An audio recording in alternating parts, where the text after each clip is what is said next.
You are listening to the Adapt Performance Podcast, where we aim to make elite level strength and conditioning accessible to everybody. I'm your host, Jordan Webster, and let's get into the episode. Yes, guys, what is going on? Welcome back to another episode of the Adapt Performance Podcast.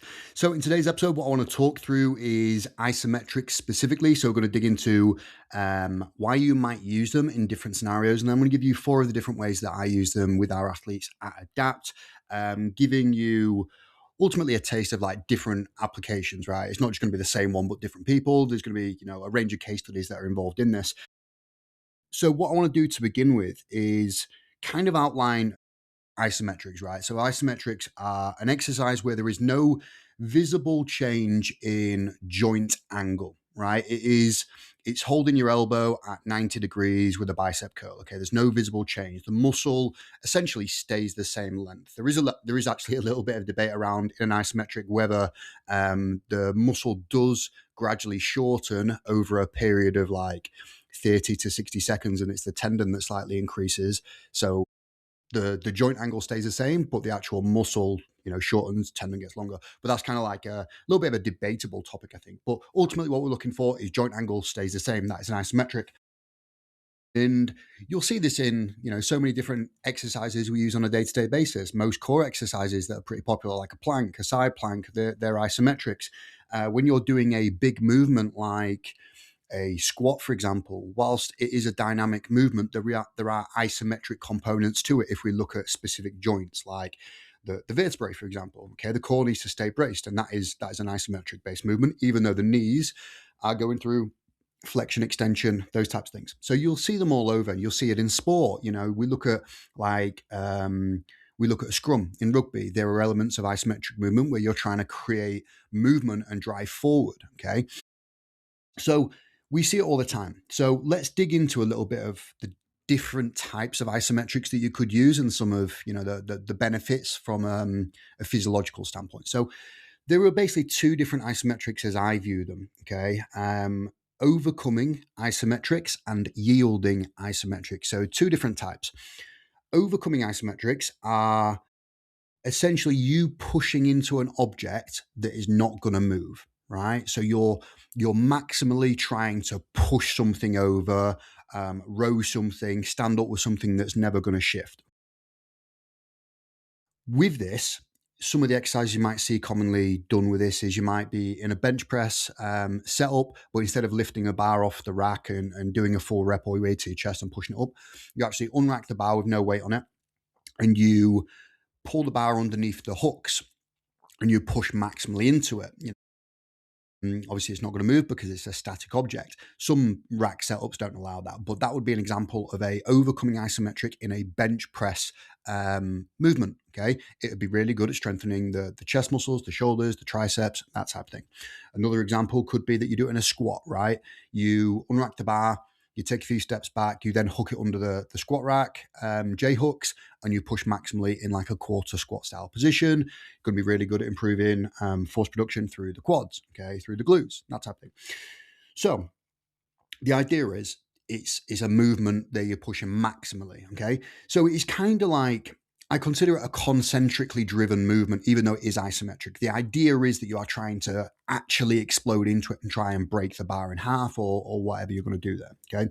Some of the benefits of doing an overcoming isometric are it improves motor unit recruitment. So at a deeper level with what's happening in the actual muscle fibers, okay, it allows us to activate more of the motor units that we need to produce force, okay? Because it's a super stable movement, okay, we're not worrying about stability, we're not worrying about anything like that. It's super simple to learn. Is you get a lot of like central nervous system activation. So central nervous system being like your brain and your spinal cord. Consider your brain like head office. It just improves the coordination between head office being your brain and all the muscles and everything in your actual body. So you get like really good communication from the central nervous system, like neural drive. Activates a lot of the fast twitch muscle fibers, which are usually the powerhouses. They're the dons when it comes to big movement.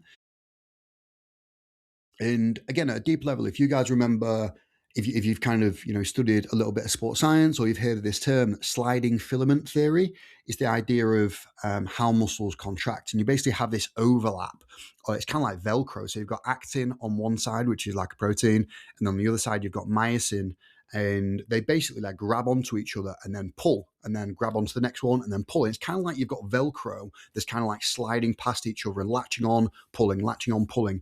One of the things with the sliding filament theory and actin and myosin is at fast speeds, when you are like doing a jump, for example, you're not producing loads of force. Okay. And one of the theoretical reasons why that actually happens is because you're not giving the actin and myosin enough time to form cross bridges and pull themselves along. Okay. So because it's too fast of a movement, you can't generate as much force because you can't have as many cross bridge formations and pulling. Well, if we look at the complete opposite side of that, an isometric movement where it's incredibly slow, in fact, it's the slowest thing you could do because it doesn't move, you get a fuck ton of actin and myosin cross bridge formation. So they've got time. They can latch on, they can grab, they can take a deep breath, and they could just heave, right? So there's a lot of reasons why you can produce a lot of force and with an overcoming isometric. It also means that it's going to be super good for producing strength because of those reasons. Depending on how you do the overcoming isometrics, you could also get some key benefits in rate of force development. So some speed qualities, some power qualities off the back of that. Some other reasons that you might use an overcoming isometric is there is minimal muscle damage. Because there is no eccentric and concentric movement as part of it, there's no lifting and that type of thing, we generally find that you don't get sore from this type of thing. Okay. And there might be some things going in your brain at the moment where you're like, sick, I get to lift weights, I get to get stronger, but without getting any of the muscle damage, which impacts my sport in practice or impacts me being able to go and, live my life and do that type of thing. That is one of the key things that I use it for, right? Is it's a really effective way of getting super strong and fast without some of the real downsides that I need to mitigate as a strength and conditioning coach of not impacting your performance negatively in your sport. And the other benefit of it, I kind of just touched on it before, it's really, really quick to learn. Okay. There's no you need to get good at this movement over 12 weeks before we can start to increase load. But, think of it from a back squat perspective. Like when I get our guys on the program, if they're completely fresh to lifting, like we're just learning to lift for a while. You get stronger, for sure, you get stronger, but that's more coordination benefits. You're getting stronger, you're putting more weight on the bar or, using a goblet, whatever you're doing. A little bit because of, you're gaining strength at the muscular level, but it won't be huge. It's more about head office, brain, getting better at coordinating the different muscle groups together, and you just learning the skill. That's not really the case with, overcoming isometrics. There will be elements of it. Like you definitely are going to get better over a few weeks because of the skill component, but we jump straight into the actual, we're getting enough load through you to actually improve strength at a muscular, tendon, and central nervous system level. So it's quick. Some of the downsides of an overcoming isometric then is it is sometimes really, really faffy to set up. Okay. It's just not always the most fun thing to do in the world, right? You've got some racks don't have the ability to hook it under. So you might have to start getting these ratchet straps involved. And before you know it, it's just not happening. You could do it on machines. You could set up a chest press machine. You could pull the pin out, and put it in at a certain point so that you can push maximally against a super heavy weight that's never going to move. So you've got options, right? We get really creative with this, and that's probably going to be my biggest advice with this: is actually get creative with your setup, because there's not many perfect ways if you're just in a commercial gym. So it is faffy to begin with. Once you get used to it, it's fine. The other disadvantage to overcoming isometrics is they are typically joint angle specific. Okay, so just because, let's say you're doing a bench press example, you've unwrapped the bar, you've put it under the J hooks and you're pushing maximally, but you've got almost a locked out elbow. So you've got like let's say a 10 degrees bend, okay? And you're pushing maximally. The strength that you are going to gain is pretty much specific to the joint angle that you are using. They do say that there is like a 15 degree carryover. So you could bend it a little bit more and you'd still get some strength benefits there. You could straighten it a little bit more and you still get the benefits from that, slightly locked out position.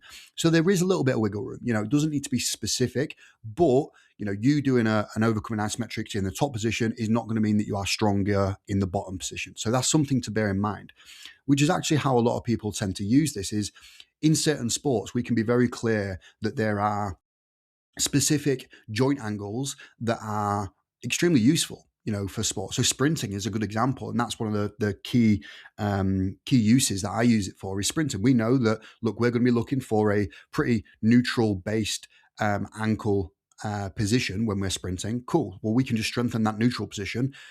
Same with the knee. We know we're going to have a certain amount of knee bend when we go through that. Joint angle specific is one of the things that's important there. So that's your first one, right? You've got overcoming isometrics, and how they look then, just to give you a quick idea is, okay, so you've got yourself set up, and let's say we're going to go for a strength stimulus. We're going to try and get you stronger in one of these positions. So another one I mentioned is we call it an isometric mid-thigh pull, and you'll see some of guys at elite clubs and people that have like access to fancy kit. They'll get them on a force plate. They'll have which are like fancy weighing scales. They just give you like metrics of how strong you are actually pulling yourself into the scales. What you've got is like a squat rack setup, but you've got a bar that's around mid-thigh. You grab onto that, you put your deadlift straps on, you fasten yourself in really, really tight, and then you're going to try and lift that bar as hard as you can. You're really trying to rag it. You're trying to pull, pull, pull, pull, pull. That's a really good one for improving, glute strength, generally getting some quad, probably some hamstring strength in there as well. But they use that a lot for testing. Okay, so we can use that to get some numbers of lower body and just general kind of force qualities. With that then, let's say you wanted to improve strength. How that could look is as you're first getting used to it, you might build up over a 4-second period. So you might do 3 reps of 4 seconds. Of those 4 seconds, you might give yourself a couple seconds to build. So you might start at 80% of max force, 90% of max force, and then 2 seconds at 100% of max force. So it's like build, build, build, build, hold, relax for a second.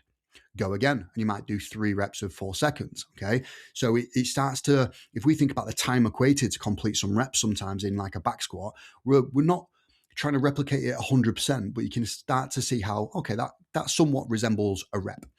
So that is how you might approach it. And you can definitely play with those variables. It doesn't always need to be 4 seconds. It could be 3 seconds. There will be a cut-off point where, look, if you're doing a 10-second isometric where you're trying to pull, look, you're not getting to 6 seconds before you're 6 or 7 seconds before there starts to be a little bit of a drop off sometimes.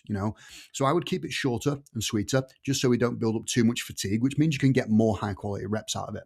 You could also play around with doing slightly shorter variations of it.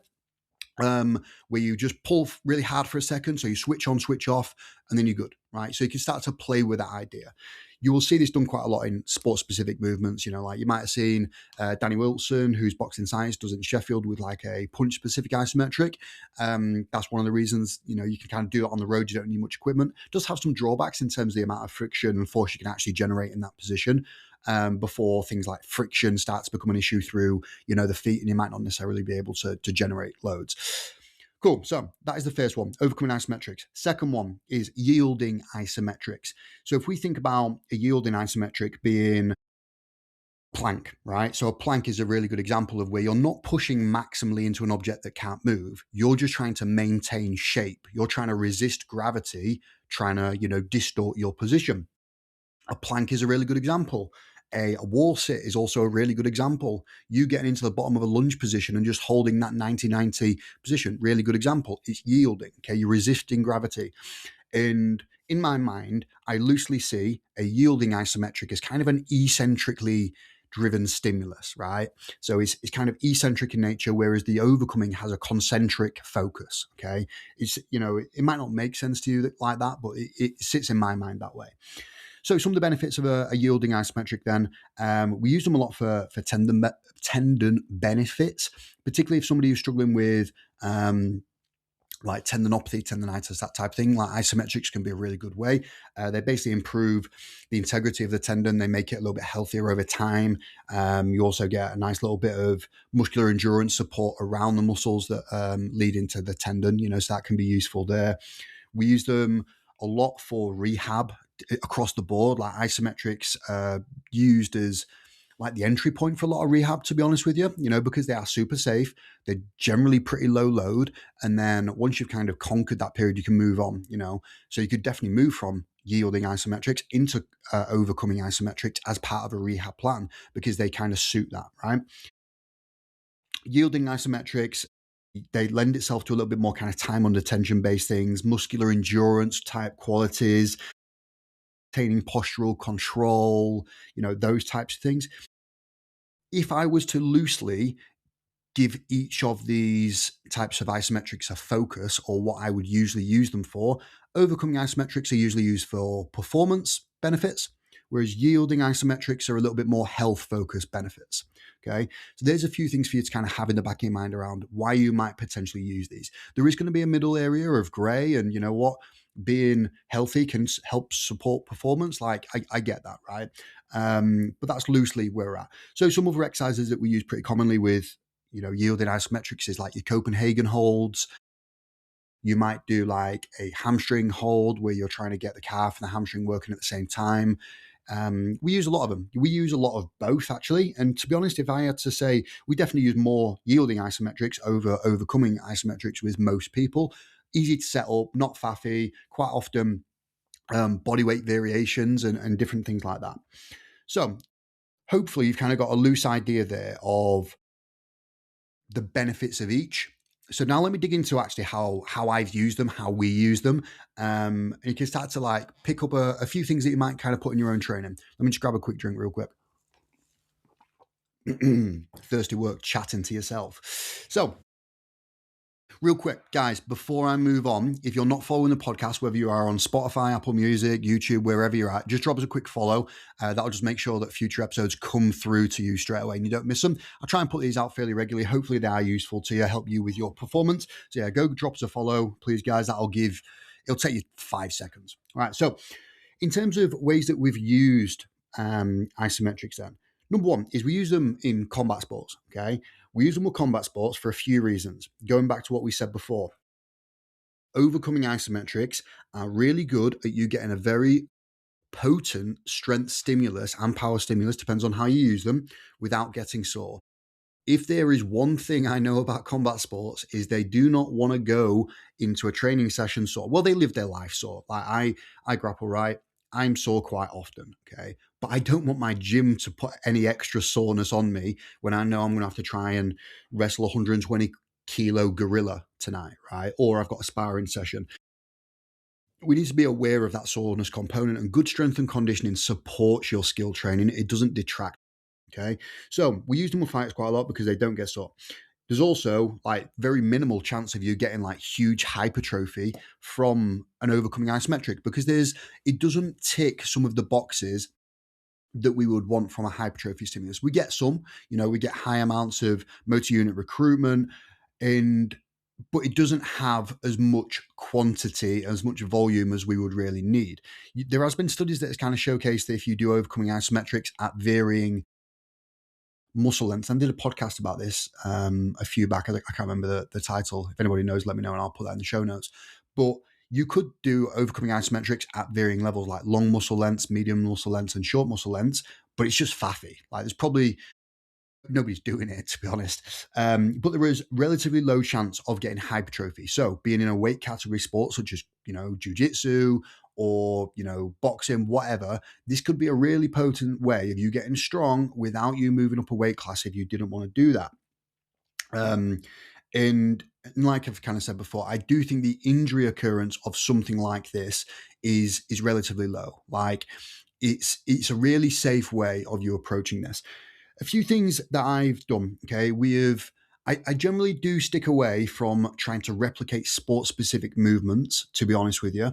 For the most part, I have played around with trying to use it for a Muay Thai clinch style thing, so getting a medicine ball, having it on the other side of a beam in the gym, like a squat rack. And the idea is that you are trying to use your lats and your hands to pull the clinch in. So we're trying to get something a little bit more sport specific in nature, particularly around the lats and the arms, and just to improve that ability. So we've done that. Okay. So that is an overcoming isometric. You're trying to pull into an object that is not going to move.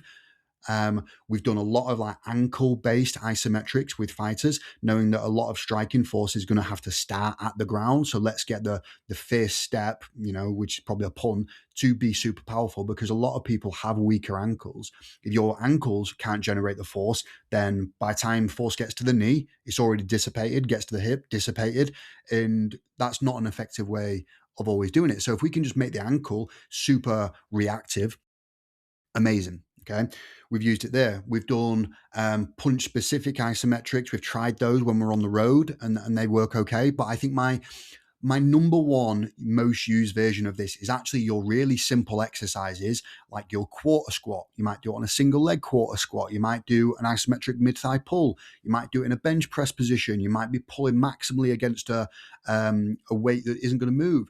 Those are my favorites because we know with certainty what the muscle groups and the areas are that are going to be taking the weight. When you do something like a punch specific isometric, I'm not convinced where the actual what the overloaded muscle is. You know, it's kind of like a whole body movement, which is called boxing is whole body. But is it obliques? I think it might be obliques for some people, whereas it might actually be, their ability to generate force through the foot. So we use them with fighters. There's a few examples, Muay Thai clinches, getting back to just basic strength movements, but using that same principle of overcoming isometrics. Definitely use a lot of like general yielding isometric base work with them for your Copenhagen's, your hamstring bridge holds, a lot of core work we'll do there as well. We'll improve shoulder capacity. So we'll do a lot of like rear delt base work and holding positions just to improve like postural control around the rotator cuff for people that do struggle with shoulder issues. You want to make sure that you want a fat old rear delt. We're trying to get that rear delt nice and meaty, nice and strong, an ability to, keep the ball and socket of the shoulder, functioning well. So we use it with fighters quite a bit. Isometrics, they don't make up the whole program. And this is what I want to kind of get around to eventually, but I'll say it now. Isometrics will not be your entire program, but they are a piece of it, and if you're not currently doing any, probably do a bit and you start to see a benefit. So number one is fighters. Okay. We've got that there. Second one is recently had a rugby athlete who had a little bit of a tear in his soleus muscle, so calf. Okay. So he went out onto a rugby pitch for some training, said he warmed up good and everything was fine. Like there was nothing different, but kind of felt like he pulled up a little bit with a bit of a calf cramp type thing. And then it kind of manifested. It was like a grade 1 muscle tear in the soleus region. It's not nice, they're not fun. I've had one in the past as well, and it's bum. It's not good. So when we used isometrics with him, the start point was actually just getting him in a position where just stood against the wall. Just give me a calf raise hold, okay, with your heel just a centimeter off the ground. Start double leg to begin with, so got a little bit of load through that. If that feels okay, we went to single legs, and now we're generating a decent amount of resistant force. We're yielding, we're not letting gravity pull us down, and we're holding that position. So we're building up strength, and generally, one of the beautiful things about isometrics, actually, from a rehab standpoint, is sometimes just to help with pain sensations. I'm going to go on to this, so I'm giving you a teaser to the next one. But when the brain senses a little bit of damage, it will almost get to a point where it sends a fuck ton of pain signals to an area because it's a little bit nervous. Sometimes it's warranted, right? The brain is just being conscious, so it doesn't want you to re-aggravate it. However, sometimes it just overreacts and the brain is just like going mad. Pain everywhere. And it's just like, it doesn't need it.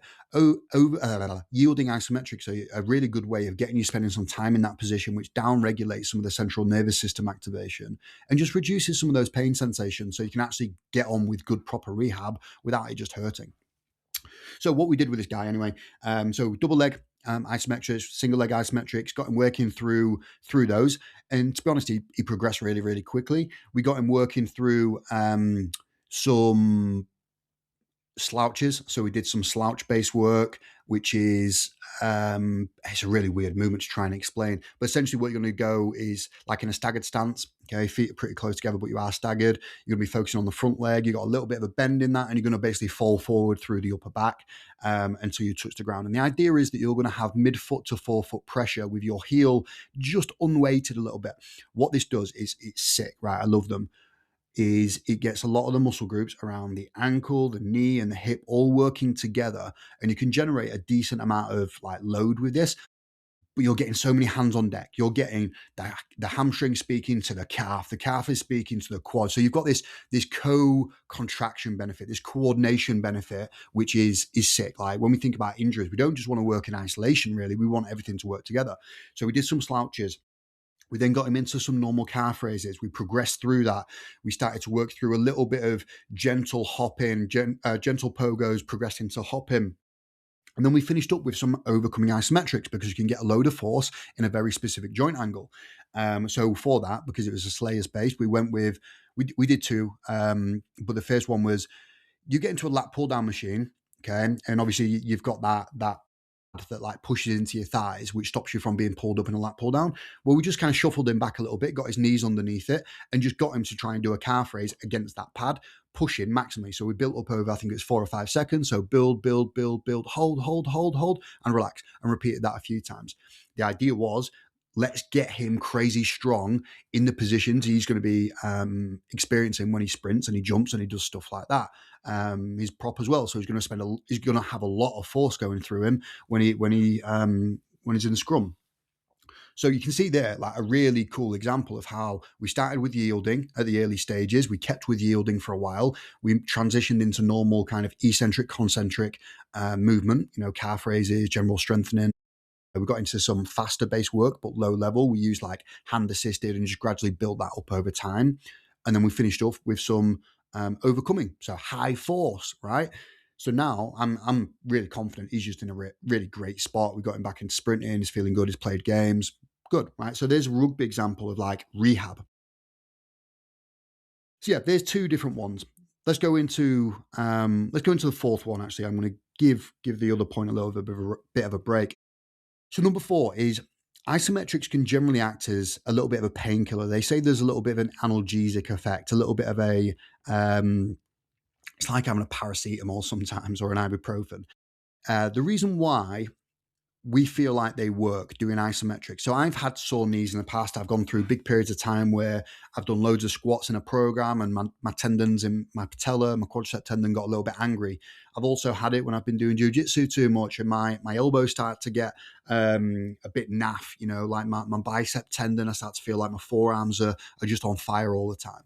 Well, some of the things I did and some of the things I recommend to our guys is using isometrics as a way of bridging that gap. We don't want to completely relax, right? If you've got like tendon pain, you going away and resting to get rid of the tendon pain is, you're going to get rid of the symptoms, but guess what happens when you return back to sport?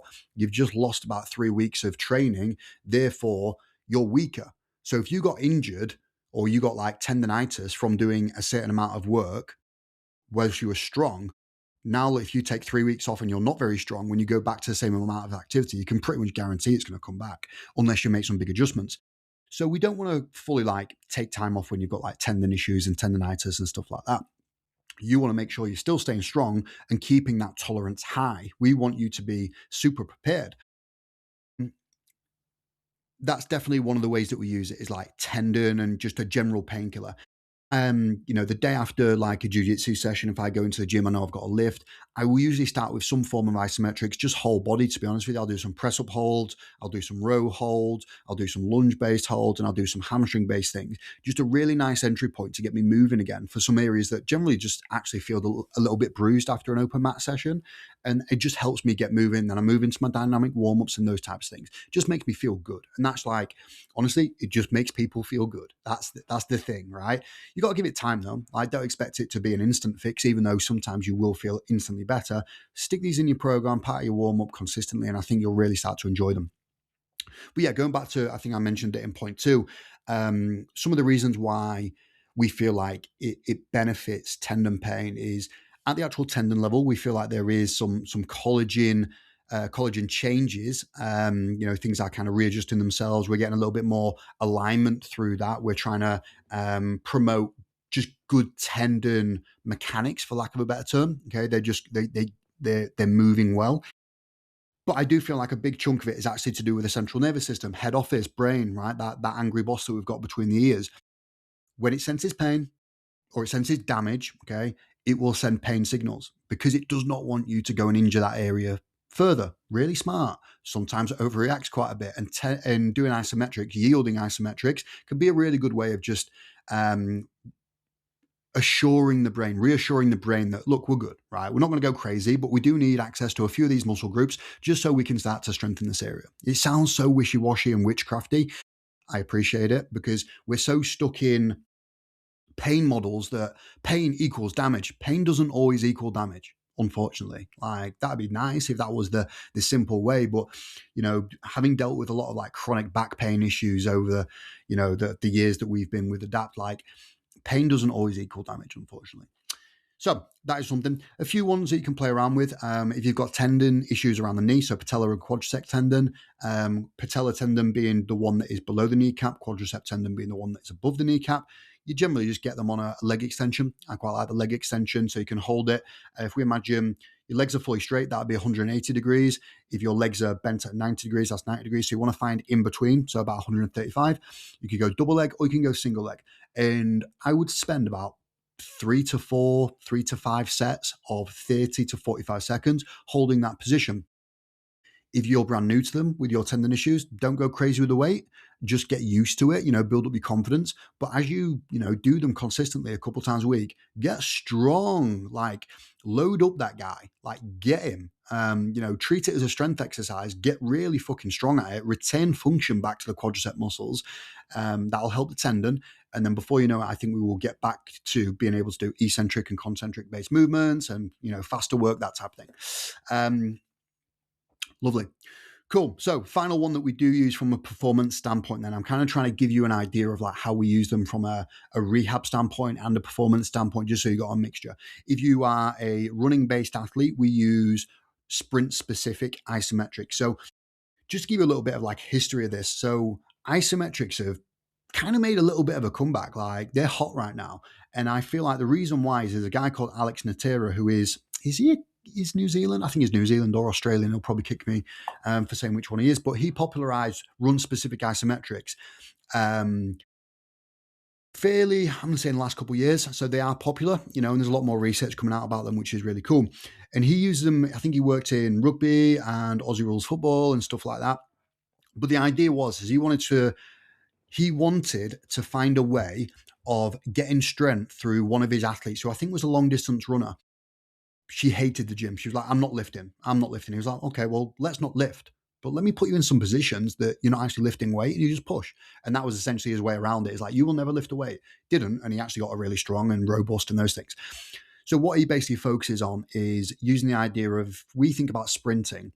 You've got ankle action going on, so the calf, the soleus, the Achilles. You've got knee action going on, which is around like the quadriceps and the glutes to extend. And then you've also got some like hamstring action going on and glute action. Okay, so he basically breaks it up into 3 different parts. And he uses 3 different types of run-specific isometrics to strengthen the running stride. Okay, so that every time you touch down, and you've committed to the running action, that you are super strong, you're super reactive, it's not labored, and you're going to improve your running economy and speed. So we use these quite a bit actually, and you get huge results with them. They have a huge potentiation effect, so if you used to do something like this, like the run specific ISO work, and go into things like your pogo jumps or your bounding, like you will absolutely fly, and they work really well. They work really well over a short amount of time. They work really well over a long period of time as well. But just to give you a quick idea, just so you can visualize it in your mind's eye, if we're going to do an ankle-based isometric, set up a squat rack or a Smith machine so that you cannot push it. So put a load of weight on there, get somebody to hold it or hook it under the pins. You're going to go into like a running stride type position. Okay, so imagine your knee is up, you've hit really nice shapes, you've got pretty much a straight knee. Okay. And then what you're going to think about doing is having your heel off the ground ever so slightly and trying to calf raise into that position. So you're pushing through the calf. So that'll be the limiting factor. That'll be the muscle group that's working the most, because everything else is kind of locked out. And that's it. It's calf strength. You can go through the same loading parameters that we spoke about before. You could do 3 to 5 second build-ups for max strength. You could go shorter periods of time, so half a second to a second, to really work on like reactive qualities, like power qualities. So that's the ankle. Similar setup for the knee if we're working quads and glutes, but instead of your heel being lifted off the ground a slight bit, you want full foot contact, and you want to be underneath, your foot wants to be underneath your body, but you are going to have a little bit of a knee bend. Nothing drastic, think about 15 to 20 degrees of knee bend, just to replicate some of those actions when you are sprinting, where there will be a little bit of bend in that knee as you land. It won't always be super straight, right? And like we said before, you do get an element of joint angle carryover. So be aware of that. It doesn't always need to be dead on, but close enough is close enough. So that'd be the one. So you're thinking about, pushing upwards by using quads and glutes. And then the final one would be a hamstring based version, where it's like a hamstring isometric hold. You might have seen these where you're like between two benches with your bum kind of dangling, but you're kind of replicating a sprinting based action. Really good for hammies, really good for glutes. They are really, really good. And we use them a fair amount. We use the overcoming versions, but we also do use the yielding versions for those particular muscle groups in similar positions actually as well, just to improve the muscular endurance qualities. So look, there's a little bit of a whistle-stop tour around isometrics. I could have given you genuinely like 10 different uses that we've probably used in the last few months. But there's some of the key common ones that I think could be quite interesting for you, particularly if you're involved in, the performance space. You're looking at really kind of improve how well you perform on the pitch, in the ring, on the mats, those types of vibes. But knowing that the types of sports we work a lot with, the contact sports, the combat athletes, you get a little bit sore as well, you get a little bit injured. So having like an awareness of the rehab side of this is also, super important for you. Cool. So I'm going to wrap that up there, guys. Hopefully that was useful for you in some way, shape or form. I'm always trying to toe the line between giving you a decent amount of science, but not kind of chatting mumbo jumbo at you. Because I want to, educate at the same time as not kind of losing people. So hopefully I've done that there.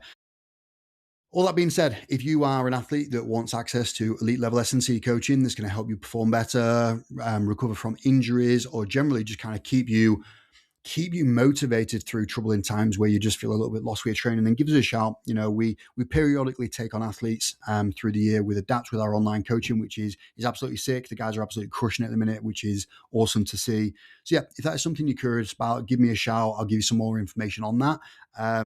If not, hopefully this was useful to you. Have a good rest of the day, guys. Okay, that is the end of today's episode, guys. Hopefully you enjoyed that. If you did, please do let us know and then share it with somebody who may find this episode interesting. Okay, see you next time. Cheers.